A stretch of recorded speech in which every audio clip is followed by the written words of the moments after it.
Hey everybody, welcome back to a channel. मैं हूं नेहा। कैसे आप सब? तो आज हम देखने जा रहे हैं these bloggers use their wives for views, Saurav Joshi roast. और ये वीडियो है by crazy Deep and I guess Crazy Deep के चैनल पे जब लास्ट टाइम हम आए थे it was all about the LGBTI, मतलब उसके बारे में नहीं, Aarush Bhola I guess, yes it was about that। and today यहाँ पे ये vloggers use their wife for views, तो हमको मतलब ये अभी कॉमन हो गया है ऑन द यूट्यूब बोलो या ऑन द रील्स या इंस्टाग्राम पे, it become very common. Like अभी आ रहा है सौरव जोशी के बारे में, क्योंकि अभी सौरव जोशी का भी मैंने बहुत सारे ऐसे मतलब वीडियोस देखे जो वायरल हुए हैं। he has been not revealing his partner, like सच्ची में मतलब मिल्क कर रहा है उस टॉपिक को बेसिकली, ये वो ये करके आई एम फीलिंग दैट मतलब वो बेसिकली होना नहीं चाहिए वैसे, है ना।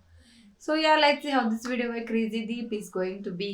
चलिए देखते। सौरव, अगर कोई पर्सन तुम्हारी फैमिली के बारे में, तेरी दादी हुई या होने वाली वाइफ हुई, अगर उसके बारे में कुछ भी below the belt meme edit कर रहा है या उसका मॉर्फिंग कर रहा है, भाई अपना वकील उठा, पुलिस के पास जा, कंप्लेंट कर और उसकी लट्ठ बजवा दे। ऐसे ही डील होता है। बट ये वीडियो के अंदर सौरव और उसकी वाइफ की हाइप रिवील में सिर्फ तुम्हें बता रहा था कि कैसे लोग क्यूरियस हो जाते हैं, पब्लिक ना एकदम पागल हो जाती है कि भाई शादी होने वाली है। बट इस हाइप का फायदा या ये क्यूरियोसिटी जो लोगों के मन में कि देखो यार इसकी शादी होने वाली है, इसका फायदा ना दूसरे व्लॉगर्स बहुत गलत तरीके से उठाते हैं। कुछ व्लॉगर्स हैं हमारे इंडिया में जो अपनी वाइफ को पूरा कंटेंट बना देते हैं, हर टाइटल के अंदर निकिता निकिता निकिता निकिता निकिता। जब उससे शादी होने वाली थी तब उसके ऊपर एक वीडियो बना दी, उसके साथ लड़ाई हो रही है तो वीडियो बना दी। इवन एक वीडियो के अंदर तो डोमेस्टिक इसको रिकॉर्ड करके थंबनेल पे इस तरीके से डाल देते कि बेल्ट ट्रीटमेंट टू निकिता। मजे की बात कि इन लोगों का डिवोर्स भी हो चुका है। डिवोर्स के बाद भी उस बंदे ने उसको थंबनेल में लगाया, व्यूज ले रहा है। एंड सबसे शर्म की बात ये कि वो लड़की जो इसकी वाइफ थी वो इंस्टाग्राम पे आती है लाइव और वहां पे रोती है, वो बताती है कि यार मेरी जिंदगी खराब होती है, कैसे मेरे को इसकी मम्मी के साथ प्रॉब्लम है। और अब शॉर्ट्स चैनल पे या दूसरे यूट्यूबर्स के लिए वो भी एक कंटेंट है। मैं बात कर रहा हूं MP04 राइडर के बारे में। बड़े ही दुख के साथ ये बताना पड़ रहा है कि MP04 राइडर का मेन चैनल सस्पेंड हो चुका है यूट्यूब से। तो मैं जितनी भी क्लिप और उसके ऊपर जोक्स लिखे थे वो सारे वेस्ट हो चुके हैं।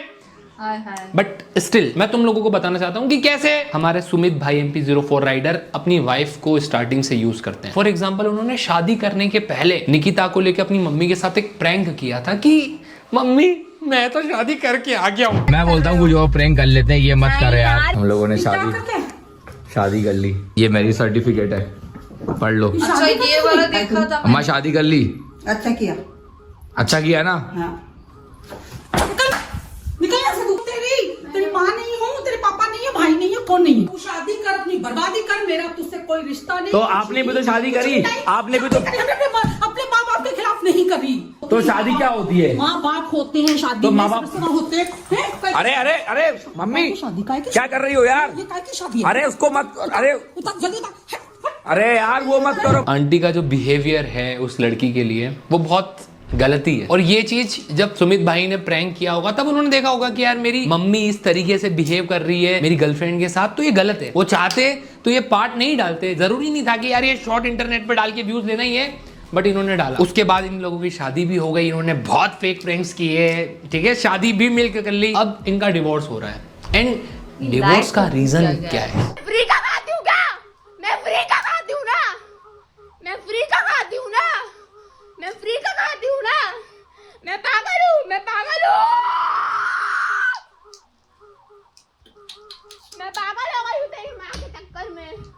कितना प्यार किया मैंने, तो कितना प्यार किया तो मुझ पे ही झूठा आरोप लगाएगा मदर। ये वीडियो मेरे को प्रैंक नहीं लग रही पर्सनली, क्योंकि इसके अंदर तुम्हारी बीवी तुम्हें गाली भी दे रही है एंड वो एक चीज कह रही है कि तेरी मम्मी से मेरे को प्रॉब्लम है। सो जो तू स्टार्टिंग में प्रैंक कर रहा था अपनी मम्मी के साथ एंड तेरी मम्मी जिस तरीके से बिहेव कर रही थी, और अब जो रियल हो रहा है सालों बाद, एक पैटर्न है। बेसिकली तुम लोगों को नहीं पता तो निकिता को उसकी मम्मी के साथ बहुत दिक्कत है एंड उन्होंने कह दिया होगा कि फ्री का खाती है, लेकिन शादी के बाद अगर वाइफ फ्री का तो नहीं खाती है आंटी, आपका बेटा आपकी बहू को ही मिल करके इतने साल से पैसा कमा रहा है, तो जो कार वार या जो भी चीज आपके बेटे ने की है उसमें 90% योगदान सिर्फ निकिता का है। और ये मैं नहीं कह रहा हूँ, ये सभी को पता है ना, मतलब हर टाइटल में निकिता ही था भाई। और ये मैंने 2 साल पहले जब तेरे पे वीडियो बनाई तब भी मैंने ये बोला था कि यार हर टाइटल में निकिता निकिता निकिता। मजे की बात ये कि उस लड़की को जब इतना बुरा लग रहा है, क्लियरली हम देख सकते हैं कि वो ऑब्वियसली बहुत परेशान है उसकी मेंटल हेल्थ से, वो इंस्टाग्राम पे आके सब रो रही है। पहली चीज कि जब एक ब्लॉगर अपनी वाइफ को सिर्फ इंटरनेट के ऊपर दिखाने के लिए यूज करता है कि भाई आज ये किया, आज वो किया, आज ये, उनकी पूरी लाइफ इंटरनेट के ऊपर है। सो कहीं ना कहीं इन्फ्लुएंस उसकी वाइफ पे ये कि जब उसके साथ इतना बुरा हुआ उसने सोचा कि क्यों ना मैं लोगों के बीच ही डाल दूं, क्योंकि हो सकता है, क्योंकि चैनल तो MP04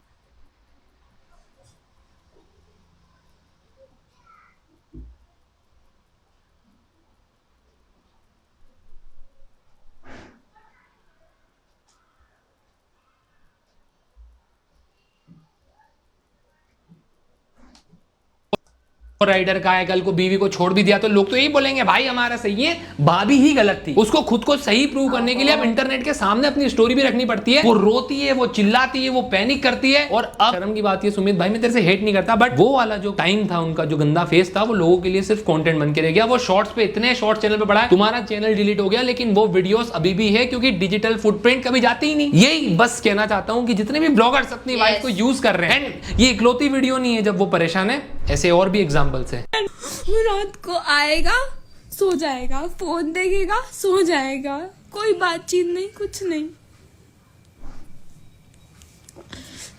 मुझे समझ आखिर क्या करूं ऐसा कि वो मेरी बात समझे।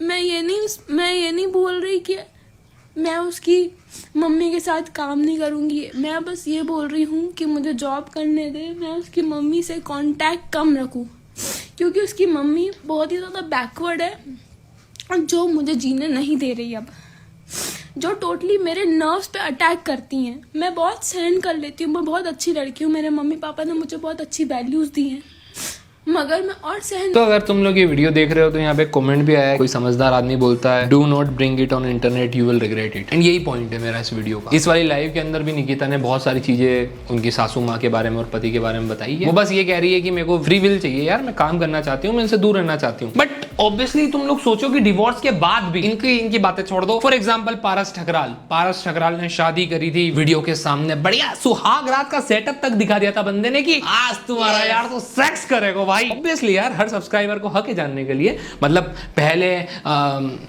पारस भाई यार छोड़ो यार, मेरे को ऐसा लग रहा है कि मैं किसी दिन दिल्ली जाऊंगा और मेरी फीलिंग सेट ना हो जाए। बट छोड़ पारस भाई, जब आप अपनी ऑडियंस को सुहाग रात का बेड तक दिखाते हैं, अपनी बीवी रिवील करते हैं, आप शादी करते हैं, उनको दिखाते हैं ये तुम्हारी भाभी, उसके बाद पारस भाई का डिवोर्स भी हो गया और डिवोर्स के बाद भी दोनों पार्टी की तरफ से रीले डल रही थी, रीले डल रही है, वीडियो बन रहे हैं, रिप्लाई आ रहे हैं। ऐसा लग रहा है कि ये 15 साल के बच्चे हैं जो लड़ रहे हैं। इतनी सी मैच्योरिटी चाहिए ये समझने में, और स्पेशली तब जब तुम्हारे मिलियंस ऑफ सब्सक्राइबर्स हो, तुम इतना कमाते हो इंटरनेट पे, तुम्हें अभी तक ये सारी सी चीज समझ नहीं आ रही है क्या कि ये कोई मजाक थोड़ी है पब्लिक डोमेन में सब अपलोड कर देना। लेकिन जब मैंने निकिता की ये जो लाइव स्ट्रीम्स देखी इंस्टाग्राम पे, उसकी हालत देखी एंड उसकी स्क्रीम सुनी, तो मुझे लगा कि यार एटलीस्ट अब वो डिवोर्स लेके अपनी लाइफ पीसफुली स्पेंड कर सकती है इस इंटरनेट और इस ड्रामा के दूर। तुम लोग भी ये सोच रहोगे कि यार इसके बाद तो हो गया होगा, लेकिन नहीं। MP04 राइडर अपना सेकंड बैकअप चैनल बनाते हैं एंड उसके ऊपर 3 वीक पहले एक और वीडियो आती है, I met Nikita coincidentally after divorce. और ये 2 वीडियो है, इसके अंदर क्लियरली तुम लोग देख सकते हो कि निकिता, ये स्क्रिप्टेड वीडियो है, निकिता कहीं खड़ी थी, वो जाता है, मिलता है। एक वीडियो और डाली है कि मैंने निकिता को डिवोर्स के जस्ट पहले आईफोन दिया। वैसे चॉइस बहुत बढ़िया थी आईफोन देने का, क्योंकि शादी के पहले, शादी के वक्त और शादी के बाद, डिवोर्स के बाद भी बस एक आईफोन ही यूज हुआ है पूरे रिलेशनशिप में, जो लॉयल रहा है दोनों पार्टनर से।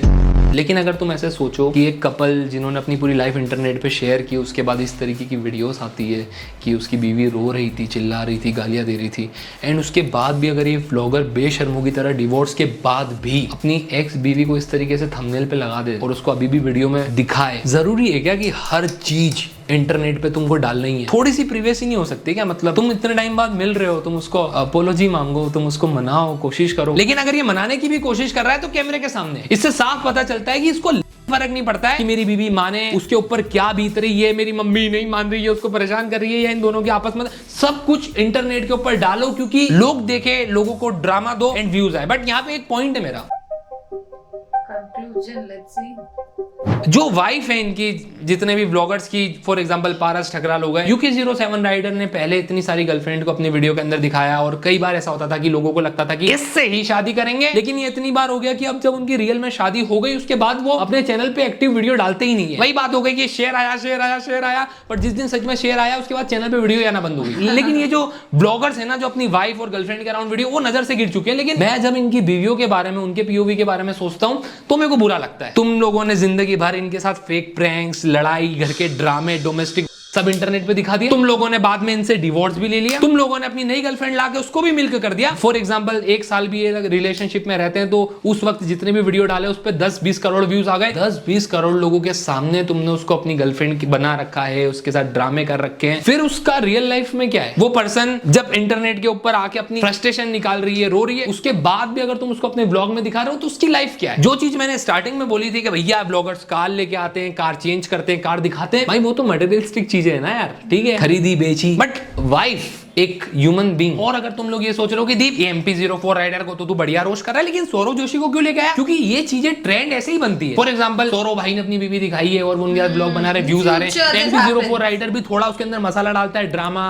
ब्रेकअप, डिवोर्स, लड़ाई झगड़े। अब जो Tier 3 जो गांव में लोग हैं उनको लगता है बीवियों को दिखाओ और मसाला डालो। मसाले के लिए एक ये जो चैनल है ये अपनी बीवी के इस तरीके से वीडियो और ऐसे थंबनेल लगाता है। एंड ट्रस्ट मी, जब मैं ये टॉपिक बना रहा हूं, लिख रहा हूं, मेरा दिमाग फट रहा है यार। कोई एक लेवल पे हाइप क्रिएट करने की कोशिश कर रहा है, कोई एक उसको ह्यूमन की तरह ट्रीट ही नहीं कर रहा है कि उसके इमोशंस होंगे भाई, उसकी भी बाहर कोई इमेज होगी, भाई मैंने डिवोर्स ले लिया, उसको जॉब करनी है, लोग क्या बोलेंगे। लेकिन नहीं भाई, वो रोए मरे लड़े मारू उसको पीटू, बस कंटेंट। मैं एट द एंड बस यही कहना चाहता हूं कि जितने ब्लॉगर्स को ये पता है ना, तुम कंटेंट क्रिएटर्स को पता है कि हम क्या कर रहे हैं, क्योंकि कंटेंट क्रिएटर्स को अंदर ही अंदर पता होता है कि मेरी की है, ठीक है, इससे व्यूज आ रहे हैं, तो बेटर है भाई अपनी बीवियों से ना करवा लो। पैसे ही कमाना है उससे तुमको, तो तुमको अगर चाहिए कि तुम्हारी बीवी के नाम पे घर चले, उससे करवा लो बड़े भाई, क्योंकि वो 4 कमरे के बीच में बात रहेगी, वो जो होगा वहीं खत्म हो जाएगा। कम से कम पब्लिकली उसको इस तरीके से ह्यूमिलिएट नहीं होना पड़ेगा। उसकी फीलिंग जब वो कैमरे पे बताएगी या रो देगी तो उसको दूसरे यूट्यूबर कंटेंट की तरह यूज नहीं करेंगे या शॉर्ट्स पे नहीं डालेंगे, और कमेंट सेक्शन में तुम्हारी ही ऑडियंस उसको गलत और गंदी गंदी गालियां नहीं देगी। इंटरनेट मेरे को पता है कि बहुत टॉक्सिक है, बट ऑब्वियसली फैमिली ब्लॉगिंग गलत कंसेप्ट नहीं है। लोग दिखा सकते हैं कि हम कैसे टफ टाइम से निकल रहे हैं, बट लड़ाई झगड़े डिवोर्स ये बहुत प्राइवेट चीज है और इनको आप अपने घर के अंदर शेयर करते हो, आप अपने पड़ोसी को भी पता नहीं लगने देते हो। लेकिन जस्ट बिकॉज कि हमारा तो घर ही नहीं गीता के नाम पे चल रहा है या इस वाइफ के नाम पे चल रहा है, क्यों ना लग रहे हो आप, ब्रांड नहीं लग रहे हो आप, एकदम क्लाउन और फुद्दू लगते हो ये सब करके। यही है वीडियो, उखाड़ लो भाई, उखाड़ लो भाई। जो लास्ट में बोला है that hit hard to me भाई साहब, लाइक हाँ, it's a very sensitive topic बोला जा सकता है, क्योंकि जब भी मैं सौरव जोशी के बारे में वायरल रील्स में देखती हूँ दैट आई फील दैट मतलब ये तो मिल कर रहा है, आई नो दैट। और इसके पहले भी बहुत सारे ऐसे चीजें हुए हैं जो I been seeing on the internet. वो डिवोर्स वाला, सुहागरात वाला, वो जो क्रेजी बोला था ना, दैट वन, वो बहुत बड़ा कंट्रोवर्सी हो गया था ऑन द यूट्यूब कम्युनिटी की। सब सारे लोग उसके बारे में बात कर रहे थे and all that things. And now in here वो कुछ M14 या M04 राइडर जो भी है, that is now on the edge कि भाई ऐसा वाला कंटेंट को अभी बढ़ावा नहीं देना चाहिए। We as an audience we need to understand that वैसे वाले कंटेंट देखना बंद करना चाहिए। दैट टॉक्सिसिटी इट रन्स, मतलब हम जो देखते हैं हम वही बनते हैं, बेस इट इज दैट। मतलब मुझे तो ये पता है and I know like most of the people also would know that, right? And also it should stop. So yeah that is it for today. अगर वीडियो आपको पसंद आई है तो लाइक कर देना, नीचे कमेंट करके बताना कि कैसा लगा, और आपको ऐसे और वीडियोस चाहिए वो भी कमेंट करके बता दो। इस वीडियो को शेयर कर दो, नीचे दिए गए वाइट सब्सक्राइब बटन को वो भी क्लिक कर देना, और मेरा इंस्टा ID नीचे डिस्क्रिप्शन में दिया गया है, so please follow that too. Thank you.